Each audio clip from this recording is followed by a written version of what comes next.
আল ওয়াদুদ আল ওয়ালুদ, প্রেমময়ী নারী এবং অধিক সন্তান উৎপাদনকারিণী নারী, তাদেরকে চেনার উপায় কি? যেহেতু রাসূল সাল্লাল্লাহু আলাইহি ওয়াসাল্লাম তাদেরকে বিয়ে করতে বলেছেন, তাহলে কিভাবে চিনবো? চিনবেন দিনদারি দিয়ে। দিনদারি প্রথম হচ্ছে দিনদারি দিয়ে।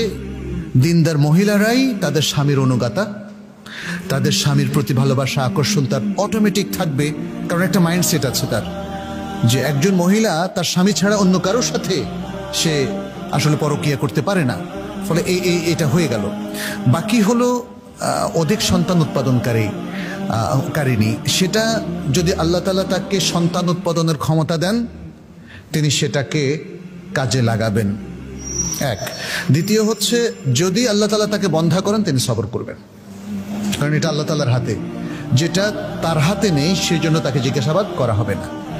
সন্তান উৎপাদনের ক্ষেত্রে যেন আমরা ইউরোপিয়ানদের দৃষ্টিভঙ্গি পোষণ না করি, যে জন্মহারকে জিরো করে ফেলা অথবা সন্তান কম হলে আমাদের জন্য ভালো, এরকম দৃষ্টান্ত আসলে ইসলাম সমর্থন করে না।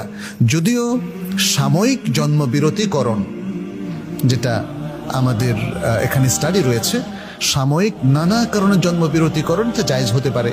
এটা মুসলিম ওয়ার্ল্ড লীগ, যেটা তার ফিকহ কাউন্সিল, ইসলাম ফিকহ কাউন্সিল মক্কার রেজুলেশনে এটা আছে। জি।